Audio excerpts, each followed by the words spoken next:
Now that you already have the knowledge on how to generate your traffic to your profile, do you know that finding a freelancer to work with you is something to learn too? As you know, there are loads of freelancers out there who are willing to work, but are they all qualified for you?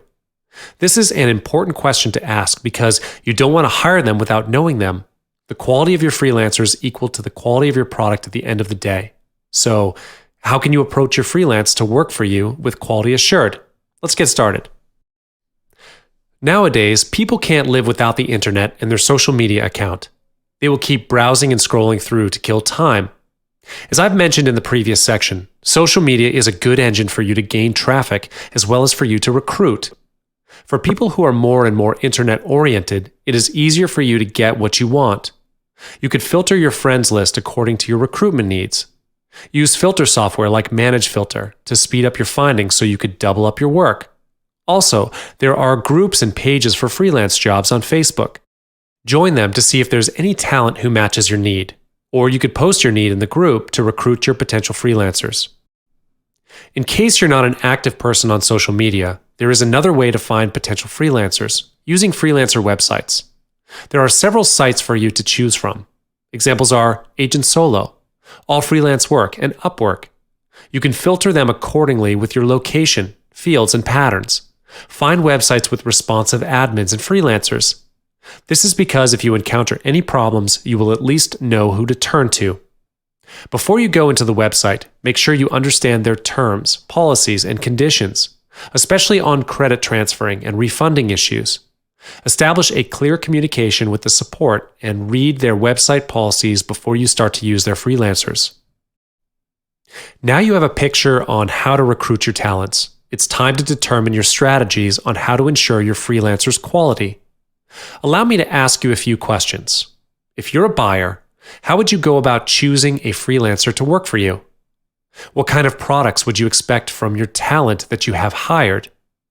If you make a bad choice, it will affect the balance between you and your buyer, which creates bad feelings. I'm sure you know where bad feelings can lead your business to. Thus, to avoid all these from happening, you will need a good plan and some strategies before you get into the recruitment business. First, recruit wisely. You need to know who you are working with. Get to know your freelancer from their profile and description. If there is no description, try to look for their contact. Message them directly to ask for their background and experience, or try searching for their social media accounts. Did you know that you can see a person's character from their social media behavior? It is even better if the person shares their work in public on social media. You can then preview their job for free. For example, you chance upon a photographer who shares his work publicly on his Instagram account. You can direct message him from your Instagram if you're interested in his work. Just like your buyers choose you for your good reviews, you choose your talent with good reviews too. As I said earlier, who doesn't want to work with the better person? Collect all their profiles and reviews. You can narrow them down to 5 or 10 according to your business and how much you can manage. This is something that you can't rush through, so take it one step at a time. Read and determine their abilities carefully before you finally hire them. Furthermore, revising the work done is essential to you. Remember, you need to make sure the quality matches your buyer's expectation and also your own reputation. Otherwise, buyers may doubt your ability and also the reviews you get. This is why the talent you hire plays an important role in keeping you as a successful broker. You need to be strict on the quality. Despite telling your talent what it is your buyer needs, I would suggest you to revise the work done before delivering it to your buyer. It is always good to double and triple check to assure the quality and correct any mistakes. Since they have already done most of the work for you, there is nothing to lose in spending some time to double check their work. Also, by revising the work done, you're able to have a deeper understanding on which freelancer is worth to work with, and you may even consider a long-term buyer-seller relationship. In order to have time to revise their job, you will need to speed up the exchange. It is not just about the issue on checking, but also to avoid delayed deliveries to your own buyer. For example, you promise your buyer a 7-day period to complete your job, so you have to request a 5-day job done from your talent. Give yourself at least 2 days to review the job if you have a couple of businesses going on. Schedule yourself to check on the working process from time to time so that you can give some advice if the working process is slow, or if your talent meets some problems which he's not able to resolve himself.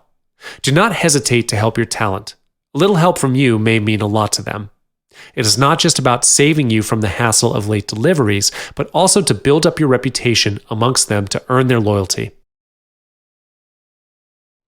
Relying on freelancers and other third parties is a must when brokering in Fiverr.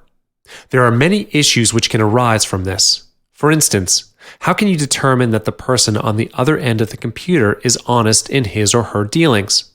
There's no way to be 100% sure that everything will go smoothly because you will never know who the person is on the other end. Hence, the process of screening and filtering freelancers is unavoidable for a broker. It may be a time-consuming procedure, but once you get the connection with the freelancers, you can resume working with them if they have proven to provide quality service and work. Here are a few methods that will help keep you at ease. You're going to go through a series of filters before you decide to contact them. Without further ado, let's move on to the first level. First and foremost, you must pick the right place to post your offer. Use established marketplaces on the internet. The difference between non-established and established marketplaces is that established ones will keep only good quality freelancers. There is already a large pool of freelancers available in these established marketplaces. The following are a list of established marketplaces where you can find quality freelancers: Agent Solo, All Freelance Work, and Upwork. Many potential candidates will send you the link to their profile once you get your job posted. Read through the feedback they've gotten. Even though such information may not be able to show you exactly how reliable they are, but it does ease your work if you are hiring the freelancer for the first time. Filter the candidates by their ratings. After you've posted the job in the marketplace, you'll get a bunch of responses from freelancers hoping to get the job. Contacting them one by one would be time-consuming. To solve this problem, filter them according to their ratings. This would also help you to decrease the number of candidates. In general, there are two types of rating systems, which are the 10-point rating system and the 5-star rating system. If the marketplace that you use is using the 10-point rating system, make sure the freelancers have at least 8 points and above. If they're using the 5-star rating system, look for freelancers with at least 4 stars and above. The rating system runs this way. When their services are satisfying, their buyers will leave them positive ratings, which contributes to their overall rating. Thus, the higher the rating, the better the service they manage to provide. In this level, filter them out according to their ratings, then move on to the next step. The next method would be reading through the feedback and reviews in the profile. If you can, try to look for their profile on other platforms like Facebook. From their profiles, you can evaluate them better. From these networks alone, you may not be able to get in-depth details of their work habits, but you will be able to know their general online behavior through the content they share online. It would be a good reference for you to understand the freelancers better. However, if you're not up to looking up for their profile on other platforms, you can go to their profile in the marketplace. When you are on their profile page, scroll down to look for reviews and feedback from their former buyers. Read the reviews and feedback in their profile. It is acceptable to have a few negative reviews or feedback because there are always difficult clients that have requirements which are nearly impossible to fulfill.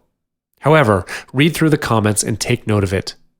Here's a side note for you. Like I mentioned, it is acceptable to have a few negative feedback, but make sure that there is at least 90% of positive feedback from the buyers. By this stage, you should be left with just a few candidates that you would like to start a conversation with. The rest can be the backup. Start a conversation with each of them, as you can evaluate their character throughout the conversation.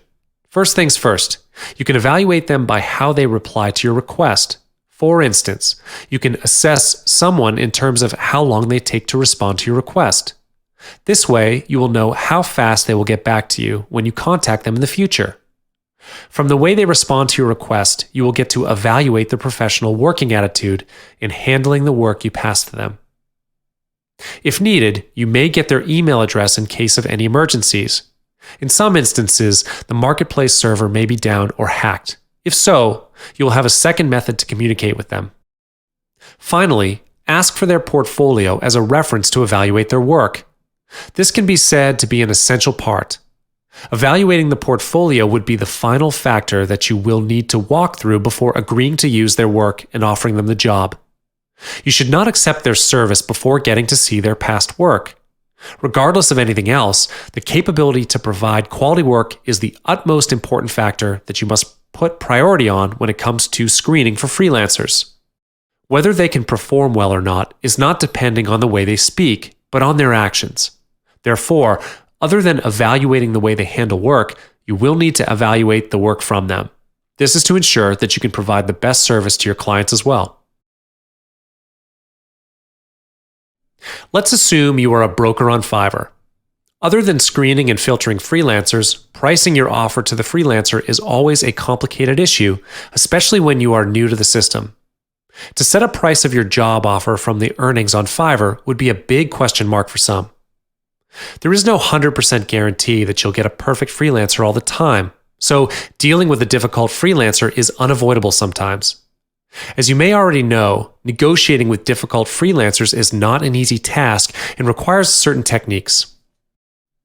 You need to think in terms of how a freelancer would think when you're setting up the prices for them, such as factors that will affect whether they will take up the offer or not.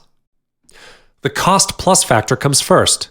When you can offer a price that is worth more than what they will need to do, it makes an irresistible offer to grab. The market price is the next factor. You must not offer a price that is too different from the market price. You may not know how to start researching on the market price if you have just begun. Here's what you can do.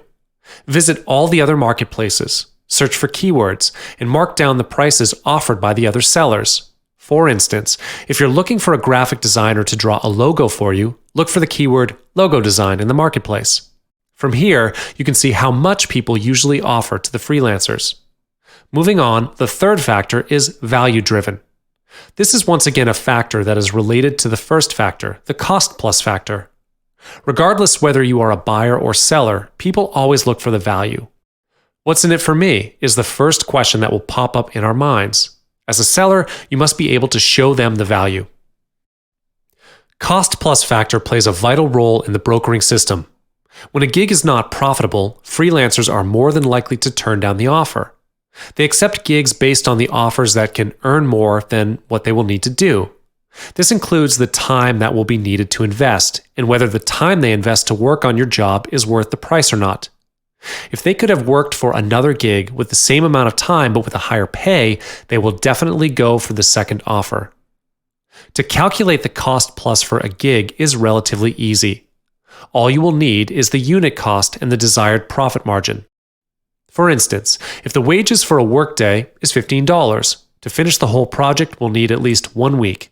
Hence, the unit cost will be 30 times 7, which equals to $105.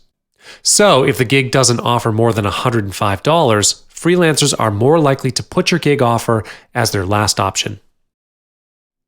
Leveraging market rates is solely based on the marketplaces in which you are offering your gig, where you look at the marketplaces and the prices of other gigs to identify what costs others are offering and make decisions based on that.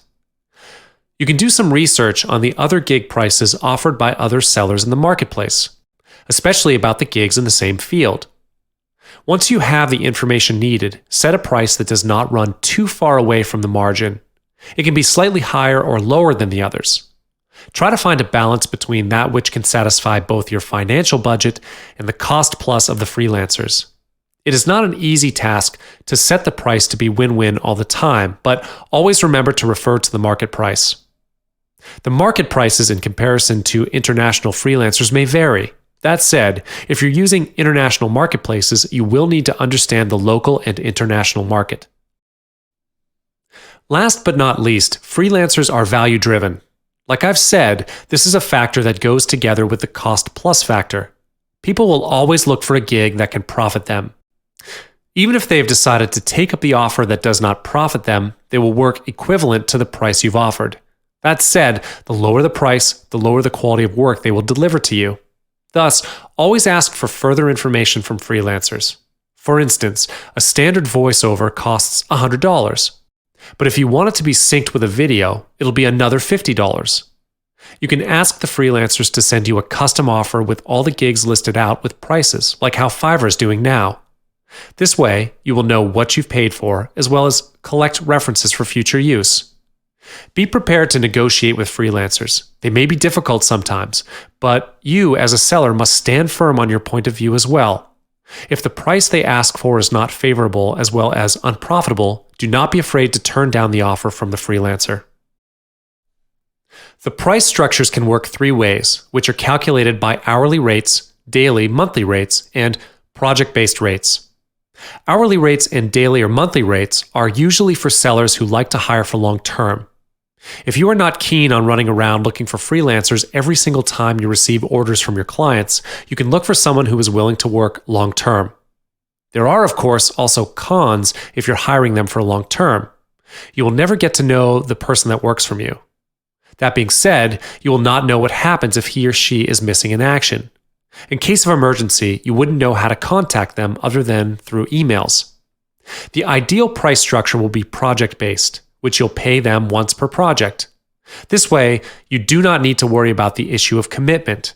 You can always go back to the same freelancers if you find the job they completed has achieved most of the positive feedback from your clients.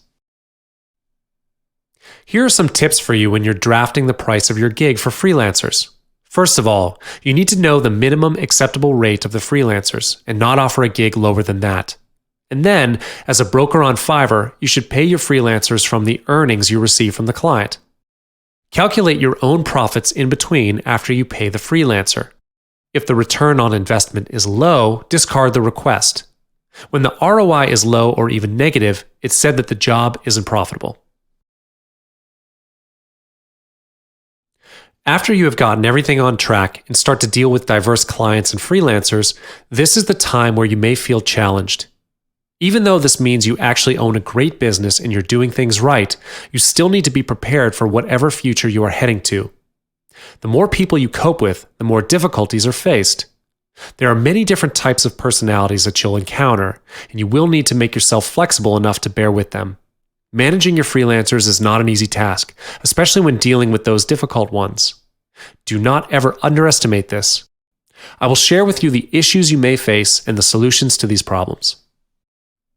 It is essential to determine how your freelancer works. There are a lot of what-ifs to be foreseen. For example, what if he or she is a draggy person? What if they take it slow and complete their work at the very last minute? This is why scheduling is helpful for the work to be done. You need to set up a strict time phase or deadline for your freelancers and let them know that you're very precise about time. You can even contact them a day before the deadline just to check in on their progress. Write an email or message them. It is even better if they are okay with a local phone call. If your freelancers are not based locally, an email and a message would be good. Remember, a little rushing won't hurt, but you will need to take note of your tone in both writing and talking.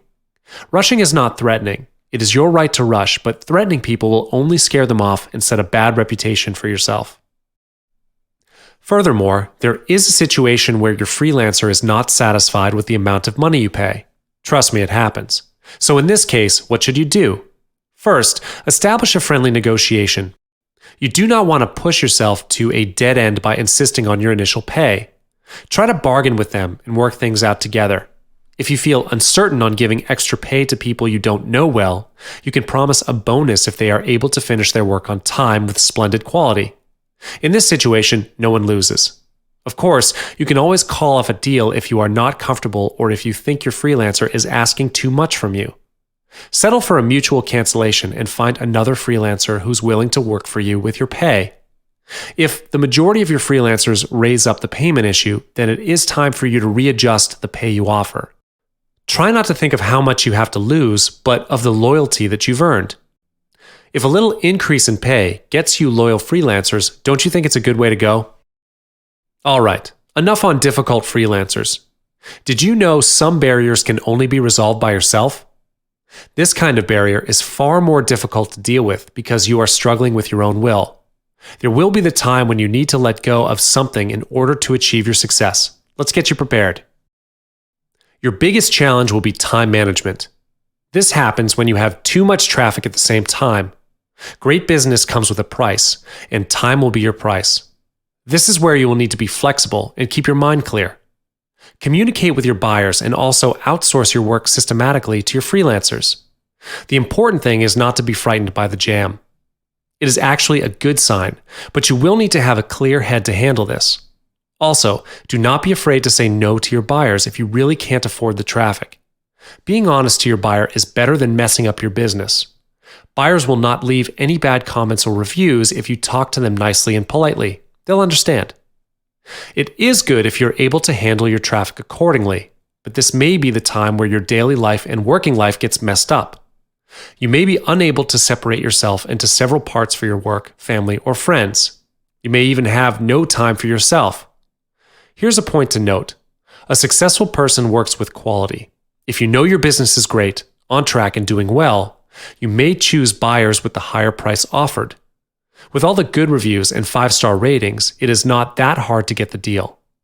You can slow down your business by accepting higher paid jobs and outsourcing them to your freelancers. Thus, you can spare yourself some time to have a good meal and quality time with your friends and family. Remember, successful people do not work like a dog, they work smart. Finally, our section has come to an end. I hope you've learned something. Now, in this very last section, I will give some suggestions on tools that would enhance your brokering business and overcome some challenges you've encountered. I am sure you would want to know about techniques to ease up your management, right? When I say management, it is not just about brokering, but also includes your time management and social media management. As we all know, people nowadays do not carry their laptops everywhere. We are more likely to carry our phones and tablets when we go out. The reason is obvious. Not only is it for convenience, but it is also lighter to carry. So, I'm going to suggest a few applications for iOS and Android users to smooth up the brokerage. Sound good to you? Let's get started. There are some basic applications that we all know. For example, Dropbox. Dropbox gives you 2 gigs of free cloud storage, and you can bump that up to 1 terabyte for $10 a month. Dropbox provides a wide range of features, including shared folders synced across multiple users and devices. Don't just send your clients your Fiverr seller's Dropbox link. Put the file in your own Dropbox and send them the link from your account.